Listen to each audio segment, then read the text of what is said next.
Welcome to Sister Talks, where we two sisters, per usual, talk about our life, some laughs, and sometimes some things that make us really go, I don't know, let's circle back on that. My name is Shanice. I am the host of the podcast Succeed with Shanice, and I'm here with my sister, Janelle, the host of the Dream Talks podcast.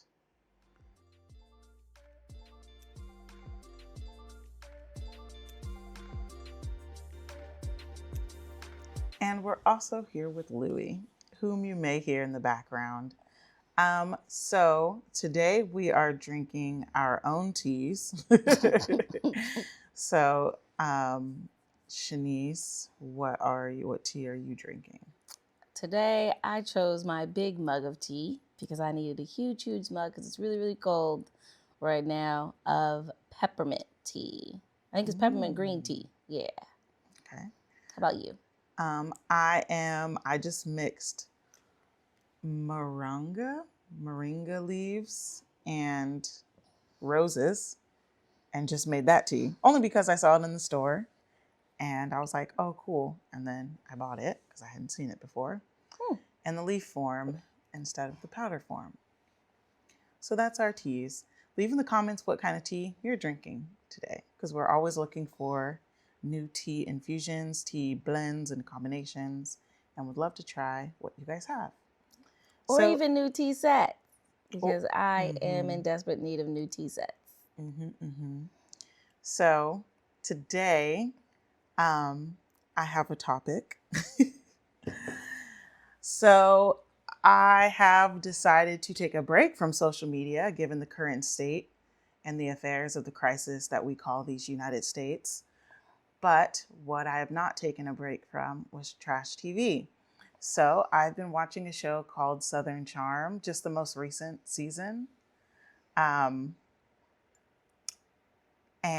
there is a character on the show. I'm going to try to explain this. But there's a character on the show and his name is Craig. And he has a company that does the point is he has a company. They sell pillows. It's kind of like home goods, but more small business, personal. And so he does a lot of social media of him actually embroidering stuff and making things right, which is cool. That's the response. Go ahead, Craig. Well, he used to be Summer House. Just keep moving. I'm not going to remember these people. Summer House. You remember Sierra, the only black girl, of which not the only one, actually. There was the other girl. She had her friend Paige with the short hair. And she was black hair. That is her current boyfriend. Oh. Yeah, that's the only reason why I'm over here in Summer House land. Anyway, so your initial thought was, oh, cool, right? Yeah, he embroiders. Correct. Well, I'm not sure if he got these pillows and everything looks nice. He knows how to sew and stuff. He's got some crafty skills. I just didn't want to say anything wrong. Oh. So he used to be the party guy and drink with his friends and all of the things we grow up. And then so the episode before the most recent one I'm on, his friends decided to have a conversation about how he's changed and he's not the party guy. He's so serious about his business, and he's trying to be a mini Martha Stewart and all of these things. Basically, that's a compliment. Basically coming for him though. They want him to be. Oh, they're upset. Yeah, they want him to be the old Craig. So we're not really going to give commentary on that. Although I have thoughts. I do too. But as business owners, I thought that we would dedicate this episode to friendships and how different we look at friendships now as we did before. Also being cognizant of not to say anything but just being as honest as possible. So my first question is this. Have you ever been in that situation where you then evolved and that has changed the dynamic of your friendships? And if so, tell us about it in terms of what you used to do before and that you do differently now. You're asking the one who doesn't really give a flying about other people's opinions of me when it comes to me handling my business. So have I been in a position where I was asked by people that I care about to be a part of an intervention because they did not agree with my growth? No. And I didn't, that would be the question. That's not the question. That's not the question. Okay, what was the question? But that would be the question. But then, people gonna listen. Mm-hmm. Amen. Mm-hmm. So my question is, because I already went there in my head. Okay. Correct. And I did too. And I was like, let shift my attention. My question is, what are those things that you used to do that you no longer do now that you have evolved that has posed a problem to people that you either still are friends with, used to be friends with? Like, what are those things that you used to do that you no longer do that have now changed the dynamic of your friendship because you no longer do them? Yeah, I think the first one that comes up for me is always going with other people's choices or like opinions, maybe not opinions, but decisions on where we, air quotes, we should be going. Like I was very much like, yeah, I'll tag along wherever you want to go. Let's go. Now I'm very mindful of the places that I frequent, and I'm a little bit more intentional about the spaces that I go into. One, because of my own safety, but also because of my own interests that I keep learning as I'm growing that I'm interested in. So being able to like tell folks, no, I'm not interested in that. I can see one, it's me because I internalize like, oh, they're going to hate me now before I even say the no. But then I say the no anyways because it's like I want my time and I value my time. And should they have like an adverse reaction, it is uncomfortable. So I'm like, crap, they're never going to ask me to do anything else again. And usually they don't because I just didn't want to do that one thing. Or when they come and ask me again, I could tell they're like walking on eggshells and asking me because it's like, well, is she going to say no this time? So like they go a roundabout way, and I hate that when people go a roundabout way about things. But they go a roundabout way in inviting me somewhere when they could have just been like, hey, you want to come?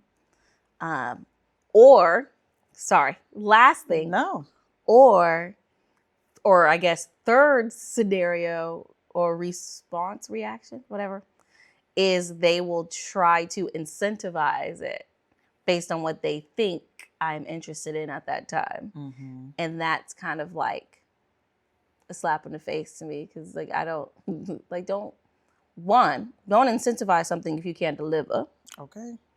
But two, like I don't want to be a friend who is like, I don't know, like someone that has to be given something to just be present. Because I do enjoy quality time. I just also enjoy it being very intentional with what I care about and my values. So yeah, I think that's the first thing that came to mind for me. And I guess that was a lot. So yeah, that was the first thing that came to mind. No, that was good. I forgot the second thing though. What's yours?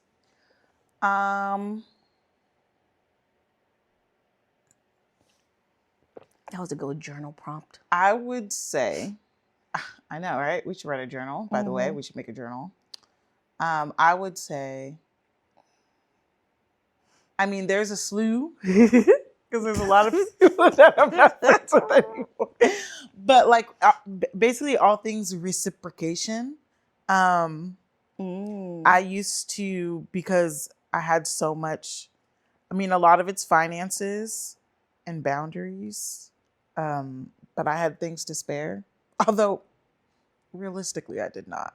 But I had a giving spirit. So just like I used to give my time a lot. I used to give my money. I used to make other, like, people used to come to me with problems and I would solve their problems. And I would be okay with that. But then I, like, it wasn't being reciprocated because, like, starting a business is the hardest thing I've ever done in my whole entire life. And it was basically a whole year of hard work. And I just started to realize, like, hey, if I'm not picking up the phone, my phone's not ringing or I'm not talking. So I just kind of let things fizzle out. That's the only thing I used to do. Give my time a lot and not set boundaries around, like if you ask me to do something, I'm there and I'm doing it just because that's what it takes to be a friend. And I'm not saying that, like, I'm not going to do that in the future. I'm just going to be I am a lot more strategic now. Not strategic, that's not a good word. Intentional about who I do it for. Because reciprocation is important. No, that's a good one, because that made me also think about, like, as entrepreneurs, where those spaces and people where I gave, like, free work to. Just naturally, like, obviously I'm HR of everything, right? It's always top of my mind. So when people come to me with their problems, especially friends, with their problems like at work or whatever, it's like that moment of, okay, I'll be your HR bestie in this moment. However, now when I have my own business, it's hard to turn that off. It's hard to be like, okay, I got to stop us here because we're getting to a point where we're meeting my, what's the word? I'm about to charge you. Right. I know there's a more professional way of putting it. I couldn't think of it. But, like, so seriously, like, this is the whole foundation of my business. And so I can't freely give some of my gifts unless, I desire to and I'm in a good place to. I can't freely just give out my gifts knowing, like, I still have to put food on the table and, all of that stuff. So, reciprocation also comes up in my mind. I don't think I ever really expected reciprocation. I kind of still don't, working on that. So I always get surprised when things are reciprocated. But I think for me, in alignment with you around boundaries, setting the boundaries of what I actually give, knowing that I'm never expecting anything back. But I have to also be careful of, my own teacup and how much I'm actually giving out of that versus the saucer. So. No, that's a good point. Because also, too, like, this notion of reciprocation, like, I have had to separate, growing up in church, everything is you give. I've had to make basically two different categories. This is me giving to my friends. This is me giving to charity. So charity, I don't accept anything in return. But when I'm giving to my friends, like, if I'm going to be there for you, be a friend to you, I respect that in return. It's not going to look the same way. It's not always going to be financial, but it's going to be something. So it's just like one of those things. And that's a really good point you made about free work, because I find myself getting to that all the time, especially when I see a friend or an acquaintance or whatever, and they have a lot of potential and talent and just drive. And I'm like, God, I really want to make your website. But it not only costs me money to make your website, it costs a bunch of time to make your website. So, like, I had to really stop myself and be like, here's how much it costs for me to make your website. And I had to figure out, like, different avenues or methods for me to be able to still give my time without, while having some type of return. And whether it's not financial, it was like, oh, okay, these are the selective few friends that I know is going to come to me with their HR woes. And that's fine, because I want to be there to be a listening ear, but also a support. But, like, also then practice, hey, by the way, we just had this 2-hour talk. Do you mind referring a friend? Or do you mind liking one of my posts and commenting on it, on how it resonates with you? Like, just to get them more involved. Well, two things. One, to get them more involved in the relationship, even though this would be a business transaction if they were a client, but they're not. They're my friends. So to get them more involved in that way, and I still feel like, this is going to sound really harsh, but I still feel like it was a value add of not just my time, but also my talents and me giving it to them.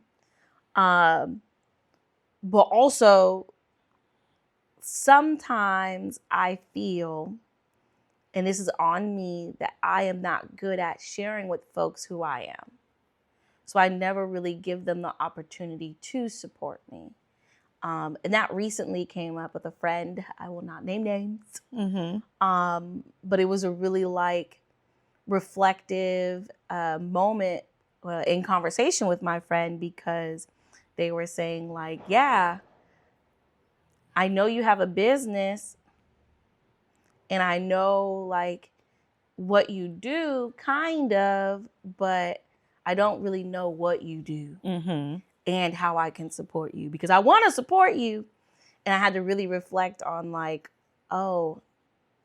guess I never really gave that opportunity. I thought it would happen naturally. I don't know. I'm still working on that. But I always have to remember to find ways in how do I build space for my friends to be friends to me as well. Because I never expect, like you said, the reciprocation like you do. And maybe I should start doing that. But being able to identify those times where it's okay, these are the real ones and they want to be here for me. And there are other ways to be here for me. Oh, yeah, absolutely. And too, what you said, if I'm quite sure I know which friend you're talking about, because this friend is the one that got me thinking about it with my business. Because anybody, and this is the reciprocation part that I'm talking about, I shouldn't have to ask. True. That's true. It should be top of mind, that you are getting something of value for free. It should be I want to make friends that are how can I pour into you? Right. How can I? Because I met him as a stranger, and they.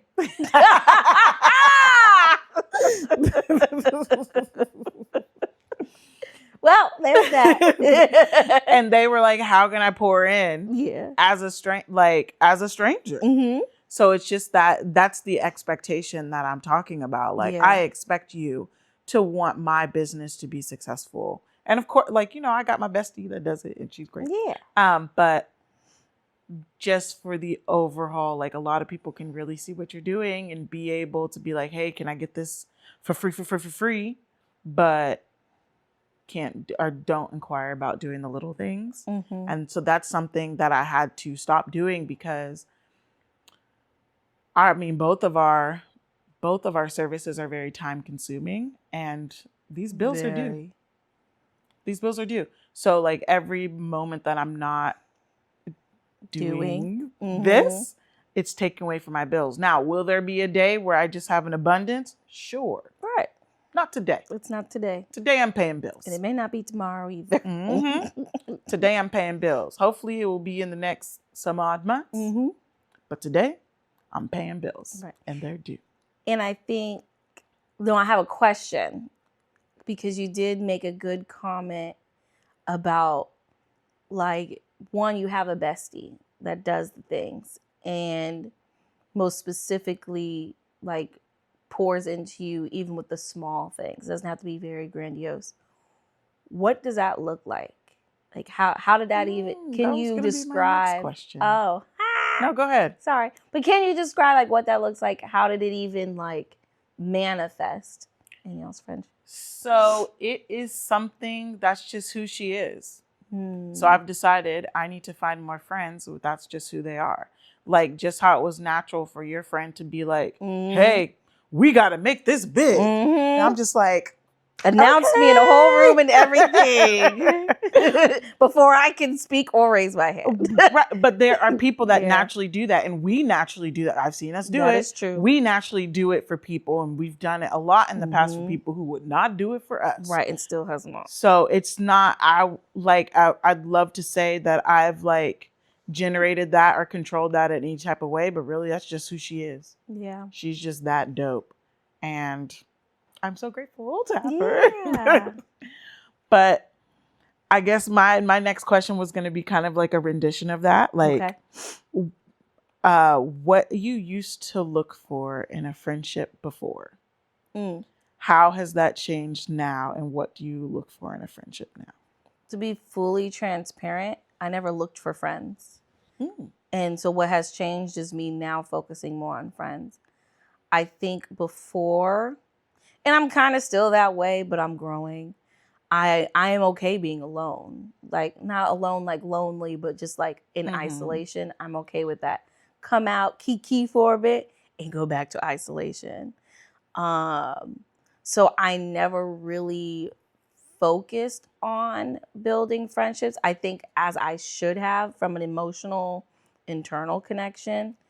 Although even though back then it felt like it was, because by proximity, like in college or whatever, we all were hanging out and having a good time and sharing with each other. And I'm a natural, I feel, so feel free, friends out there, correct me if I'm wrong. But I feel I'm very natural in like giving. So as long as I have a space to do that, I feel okay. And I feel like, oh, okay, this is a friendship. I never really looked at, okay, but what are you receiving in the friendship? So then there would become a point where either I'm too exhausted to give, or I'm not in a place to give, or I'm giving and it's not what they need, and the friendship goes stale or kind of just becomes stagnant. So I think now, I'm being more exposed to what real friendship is. Shout out to my brunch besties. Because I'm realizing that it should be a constant flow of give and take, but give and take in a way that isn't sacrificial to any party that's involved. So being able to share those deep emotions while also being very, allowing to be very surface level and fun and whatnot, and sharing all of our interests and interested in their interests as well.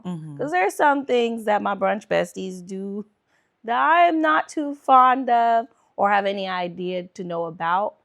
But because of how connected we are and how, like, I think I'm going back to me, but here we go. And how excited it is to watch how excited they are, I want to be a part of it.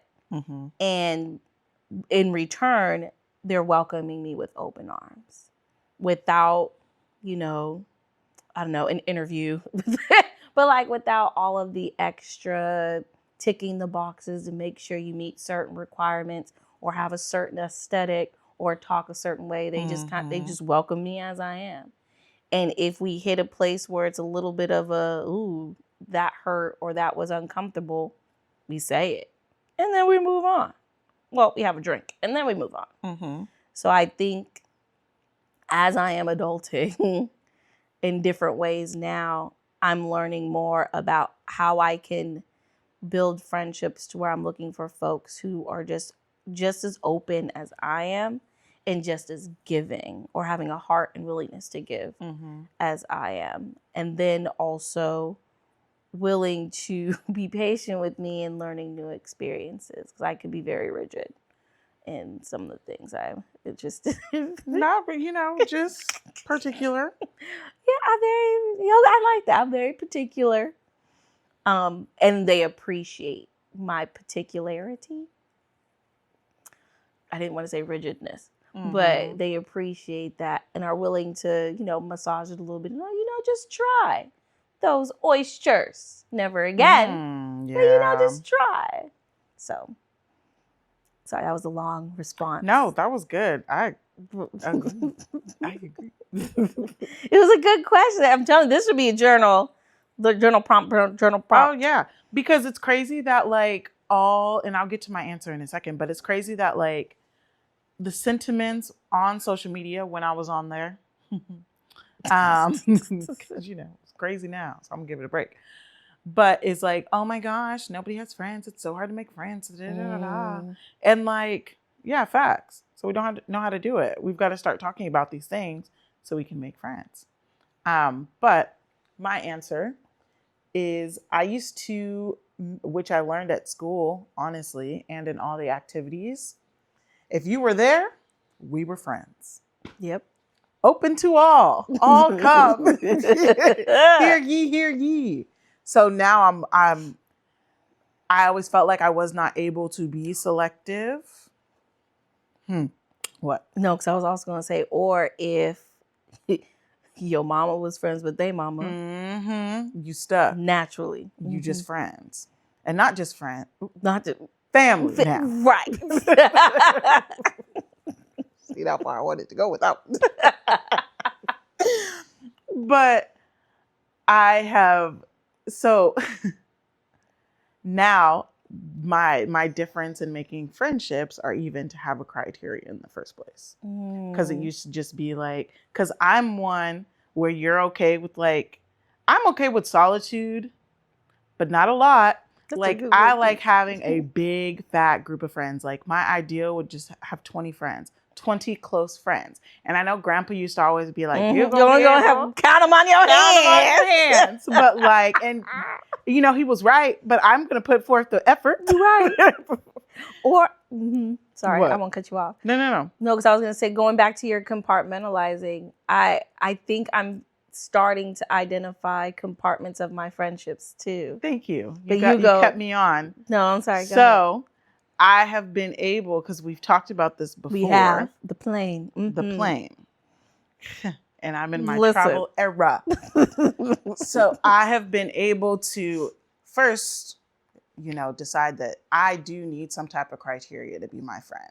And I think a lot of it was coming from like lack or whatever, because we grew up in a place where everybody wasn't too many black folks. Not at all. Everybody else didn't really want to be our friends. So luckily we went to church, we had dance, and we found like a few people that wanted to be our friends. And went to college. Which is why I think I like having just a lot of friends. But a lot of quality friends. And these 20 friends are going to be quality. I mean, you can. Oh, you said 20. You can put your little comments in it. Because whenever I say that, people are always like 20. That's I'm not people, a lot. Y'all. That is not a lot. You're right. It's not. I got 500 fake friends on Facebook right now. Anyway. So I started looking at my friendships, setting up the criterias as like a plane, right? So there will be friends that are just all relationships, right?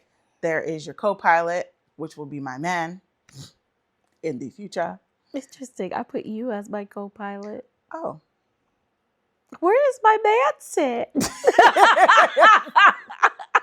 Well, I guess I'll keep the seat warm so you can be the co-pilot. Oh, no, don't change it. Because I might have to change mine. But then in first class, obviously, I'm not going to say who is where.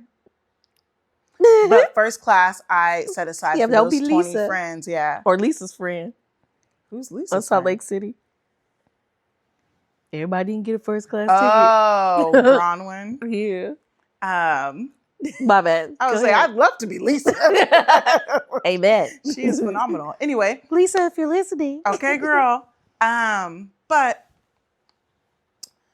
so there's different criterias based on where you are in the plane, right? So there's a lot of people that do not,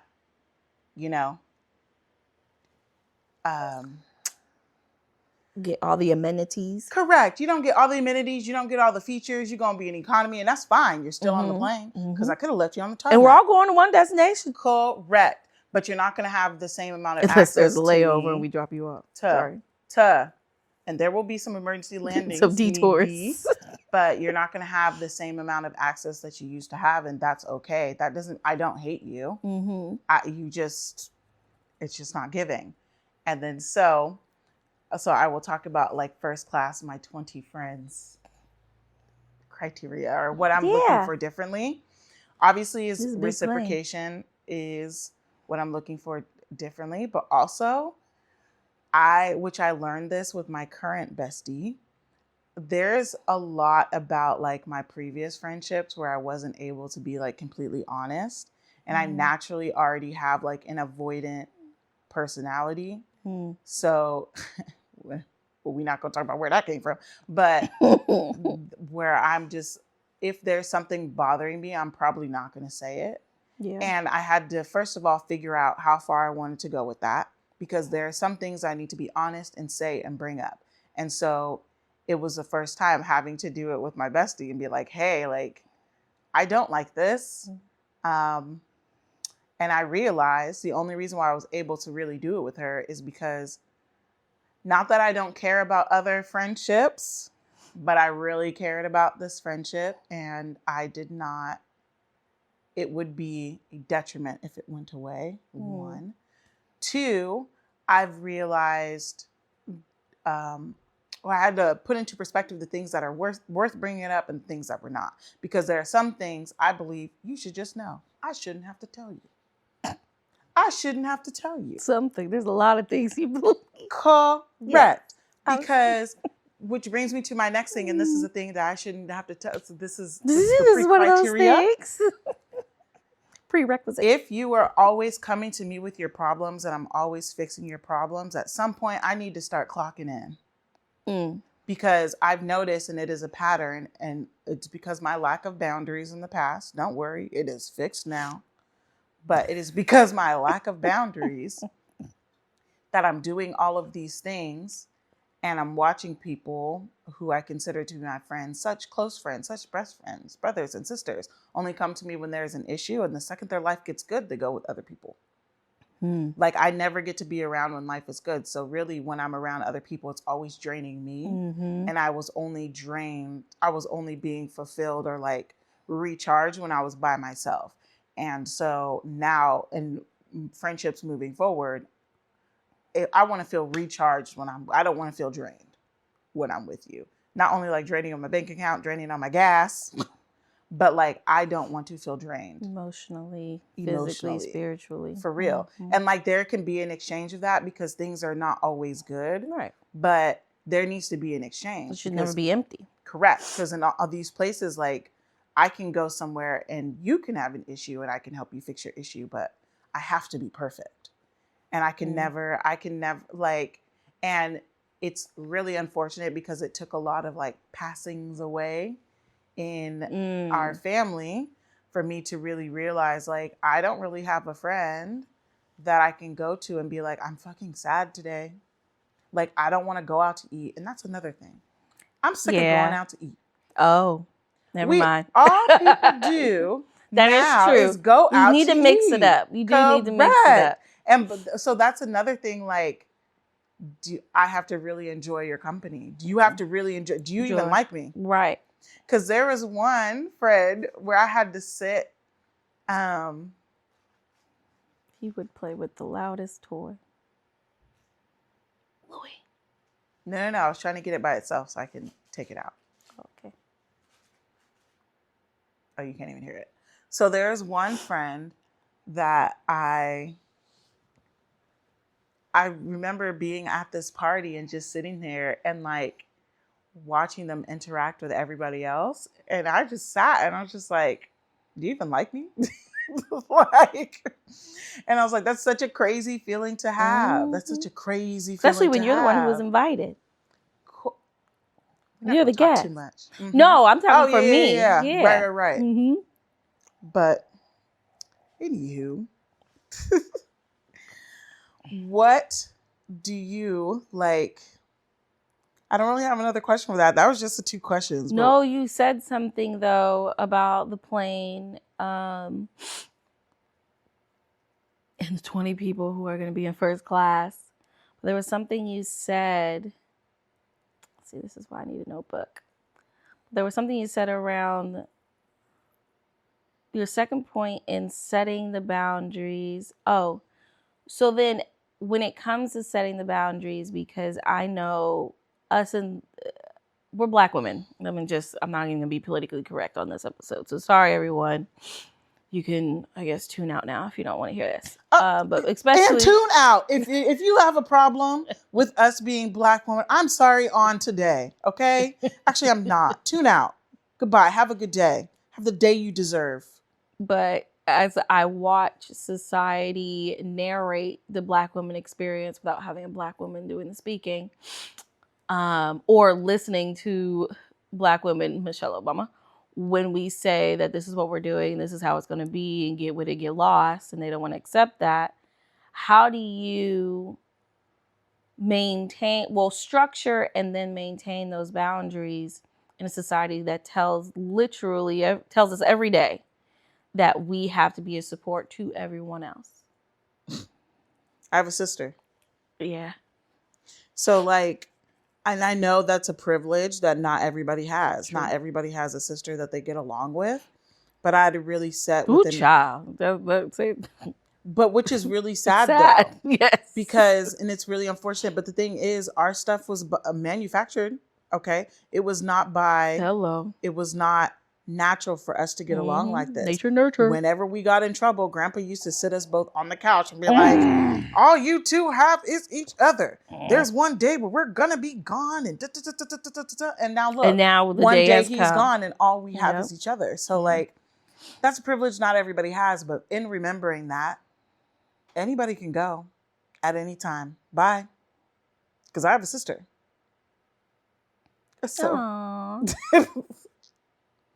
that's good. I don't know if that answered your question. No, it did. But how do you like mitigate all of the external noise policing Black women?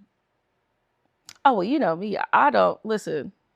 You can't tell me how to be me. When it comes to Black women and how we are, how we act, like gone are the days where I listen. Like it's white noise at this point. Because at the end of the day, you don't pay my bills.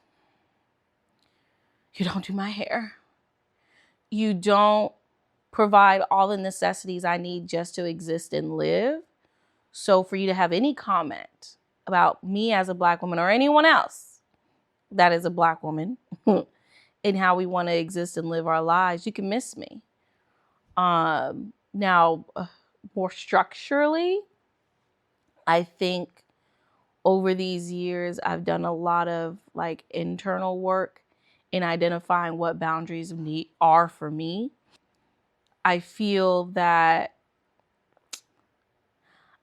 like there are a lot of different things out there that tells us how we should be existing and taking care of ourselves and doing. We talked about this on another podcast. And so and I think I said it on the other episode, like me being able to identify, okay, well, what works for Shanice?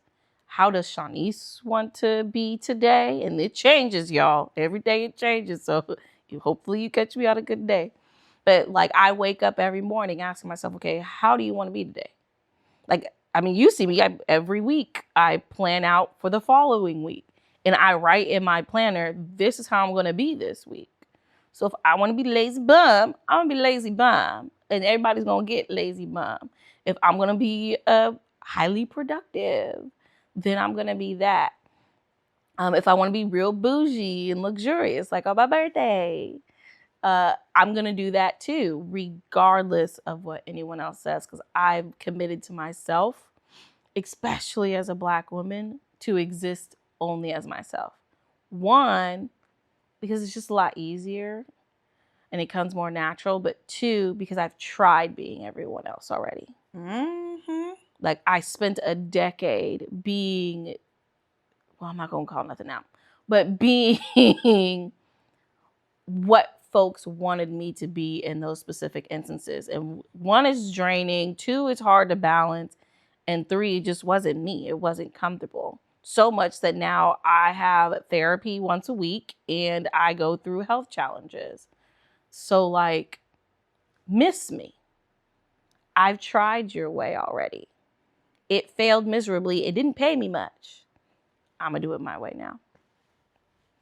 No, I agree. Sorry, I realized I got real because these are things to get really passionate about. Yeah. And I know like there are, because that's one also thing that I hate about making friends in adulthood, I guess. Yeah. I don't know, in 2020, whatever we are in. Because I don't even think it's an adulthood thing. Yeah, I really think it's just the times we're in. Because when we were growing up, it was, while I joked about like not being too many black folks at the school, whatever, there's not too many black folks because there was also everyone else. Mm-hmm. So like we were able to be friends with so many people in so many different communities. Whereas like when we grew up, that narrowed everybody just went to their own for, you know, different reasons, their own corners. Reasons. Yeah.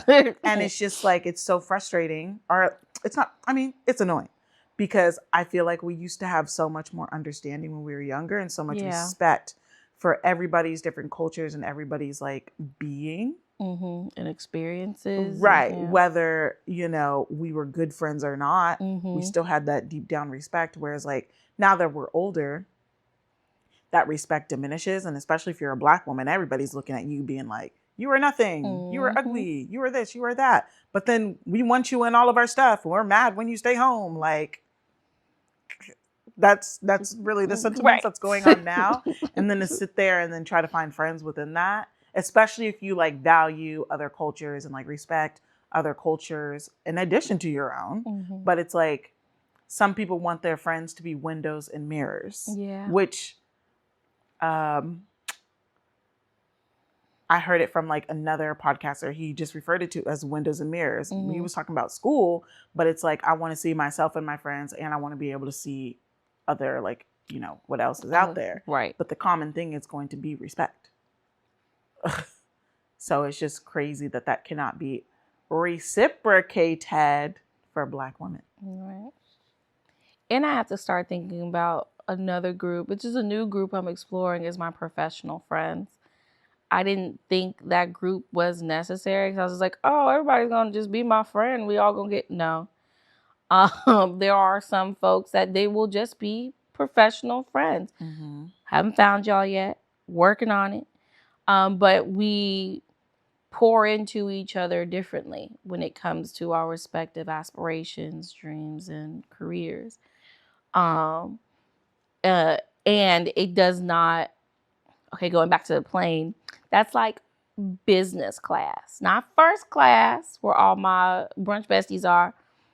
It is not 20. I might be like grandpa and only have the 5 because you have to keep track of all those birthdays. That's gifts. Like I'm already. Ooh, I can't stand people like you. I'm already calculating the energy because I'm quality time girl. The energy is gonna take me to be with every single and give them 100% every time. So that being said, for my business class folks that are like more of my professional networking friendships, I'm noticing that does look different too. And it's hard to establish, I would say, a genuine friendship in those communities because everybody wants something. And me, us, the way that we were brought up, always being of service, I'm always willing to serve, but it's like, I need this to come back to me too, because this is a professional situation, a professional relationship. So I think, one, like you said, given the times, it's very difficult to try and cultivate friendships. Because also I think folks see through social media other options. Like I would have never, well, obviously back in the day, I would have never thought I would have friends in like Jamaica or London or, you know, all across the globe because proximity. But now that we have so many options, I think folks forget or kind of water down the process in cultivating the relationship in the moment. Because they're like, okay, I have to go on to the next thing, or I can go on to someone else, because there's just so many options out there, which there are.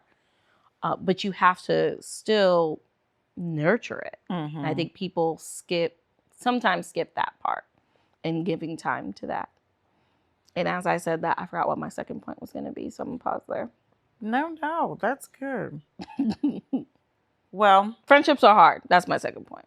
But it's worth it. To that point, and we'd love to hear your stories, and we'd love to hear, I know there are probably some business owners listening to this. And even if you're not a business owner, anytime you go through any type of evolution or any type of glow up, there's usually a shift in your friend group? I don't know. Yeah. Your relationships, I will say. So love to hear your stories. Love to hear your thoughts and feedback, though, even if you had disagreed with anything that we said or if you agreed with anything that we said. But that is our time for today.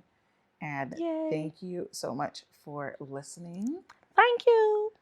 And I'm not really sure how we usually end this thing because I don't really. We kind of just end it. Oh, okay. Well, thank you guys for listening. Gratitude. Yeah, and we'd love to hear from you. And yes, please share in the comments. We love to interact. Mm-hmm. And I hope you all have a really good day. And I hope you, throughout this month, meet 20 new friends. Oh, Lord. Yeah, fill up your first class. All right. Bye. Bye.